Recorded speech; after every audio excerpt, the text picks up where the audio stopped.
All right, good morning. Welcome to 94.9, 32 FM, and this is Scoreboard in 15.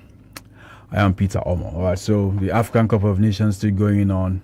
We're in that part where we're wrapping up games, and of course, games in A and B were wrapped up yesterday, and later today we'll see C and D, and the Eagles will be taken to the pitch in Fez against Uganda, the Queens of Uganda. The Eagles, 6 points from 2 games. They've qualified for the round of 16. It's just waiting for opponents for the round of 16. And from the report I'm getting from Samis, we'll likely play against Mozambique or Angola. Okay, so 2 Southern African side is likely going to be our opponent. One of them will likely be our opponent for the round of 16. But we'll wait to see how things will pan out. The Angolans got a point yesterday against in their game. Yeah, they got a point in that game. I'll come about the result later on the show, but quickly, just to put it there, that the Eagles have got a game coming up later today by 5, and 32 FM 94.9 will have that game covered for you. So you just put that down in case you are busy, but you have your radio on. We'll give you all the minute account of the game later today from 5 between the Super Eagles and the Queens of Uganda. So speaking about the Super Eagles and the Queens of Uganda, first let's take a listen to the head coach of Uganda, talking about the former head coach of Burkina Faso, led them to the African Cup of Nations in 2013 when we won against them by a goal to nil. Then we were led by the late Stephen Keshi.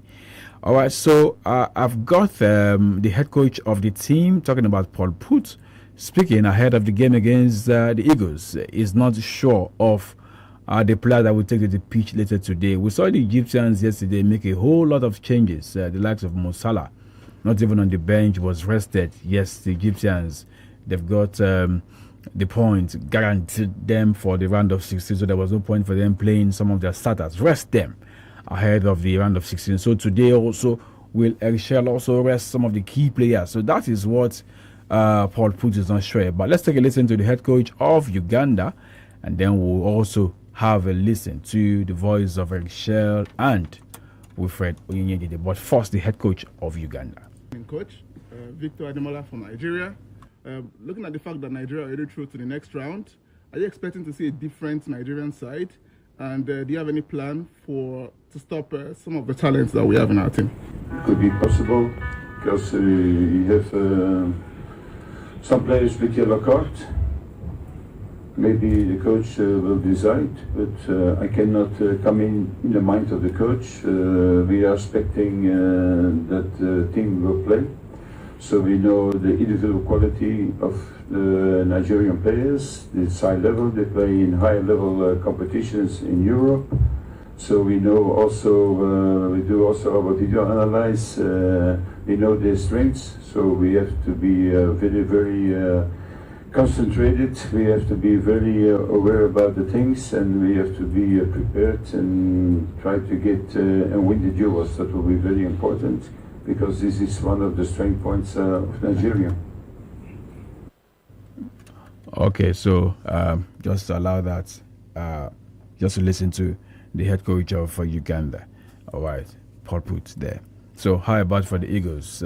Press conference yesterday, as usual, 𝐒𝐿 and the captain of the side, Wilfred Onyenyedide, were on hand to answer questions from Nigerian journalists and, of course, other journalists in the room. Preparation for this game, and, of course, also took time to wish Victor Osimhen a happy birthday. But it's about the game tonight. Victor Osimhen, you want him to start, you want him to get in on pitch, and, of course, increase the number of goals they have scored for the Eagles, increase the number of goals they have scored at the African Cup of Nations. We're looking at the stats. We are going to see Raphael Onyedika for the first time. So many questions around players who were invited. I've got question mark around them. Francis Uzo, do you give him a chance for us to see how fit he is? Or is it going to be Amas or Basioge in goal? All these questions, we'll find out later today from 5. But let me allow you to take a listen for a few minutes as 𝐒𝐿 and Wilfred Onyenyedide spoke to the media yesterday ahead of the game today against Uganda. So tomorrow is your third game. Can you tell us how is the atmosphere, how is the spirit of the team? Good morning, everyone. The atmosphere in the team is really, really good. The confidence from the last game, everyone is excited, but the game is gone. So the focus right now is on the next game. This is not a competition for 11 starts, for 11 players.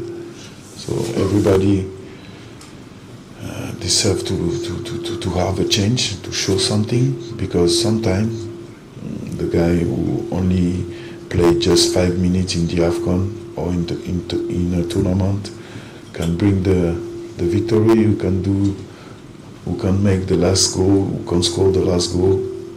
So this is a question about the management. This is not a question about the lack of respect about the tournament.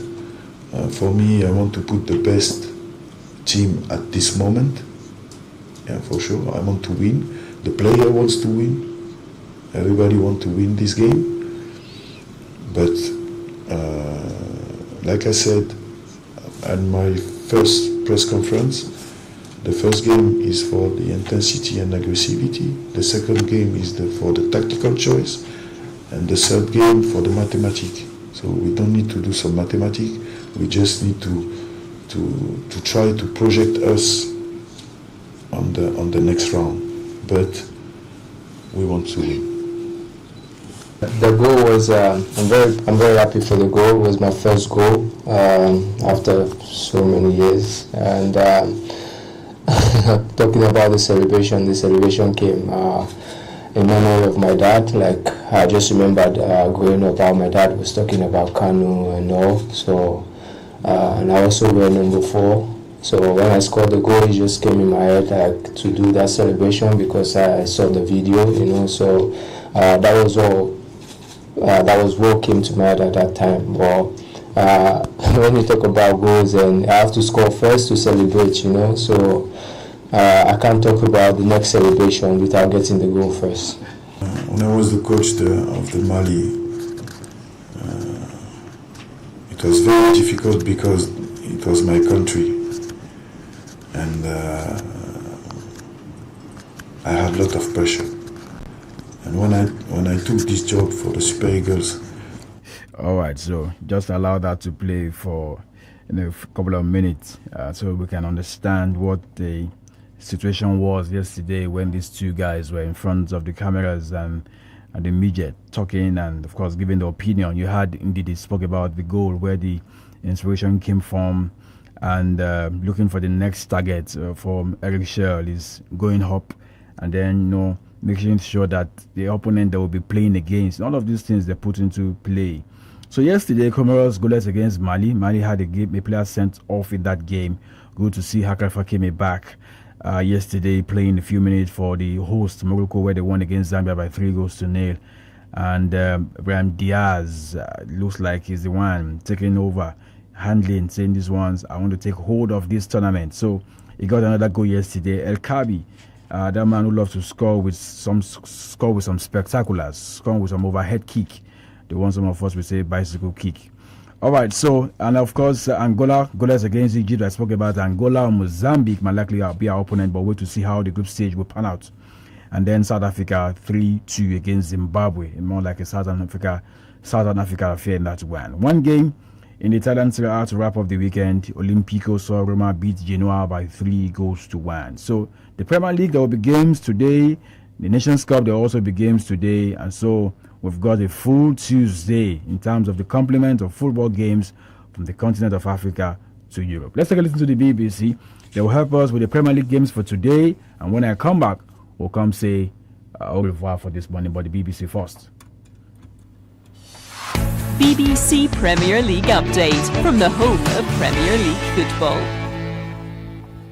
Hello, I'm Molly Stevens at the BBC Sports Centre.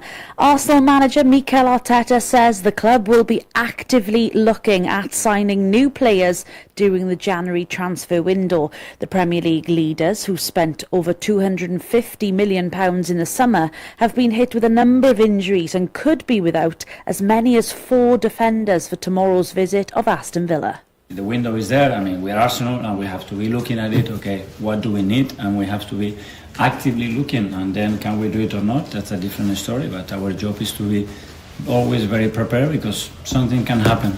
So hopefully very positive. So in form Villa, the opponents for the Gunners on Tuesday, Unai Emery's side are only 3 points behind in third. However, their manager has played down any talk that they can win the title. It's not changing in 2 days, my opinion about it. How we are performing, of course, is something we are really feeling proud of everything we are building, tactically, mentally, individually, and try to feel inside as a family, everybody. We are spending more time here than with family. But each match, the next challenge is tomorrow very difficult, the most difficult maybe challenge.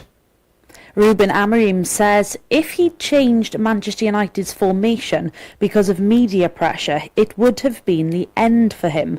Amorim moved away from his favoured back three to an orthodox back four for the first time in the Boxing Day win over Newcastle. Amorim says he could only make the switch when his side were doing sufficiently well, otherwise it would look like he was bowing to external noise. We don't have a lot of players, we need to adapt, but they already know that they understand why we are changing. It's not because of the pressure of you guys, of the fans.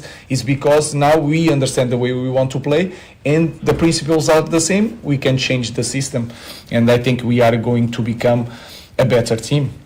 United play Wolves on Tuesday night. Also on Tuesday, Burnley host Newcastle.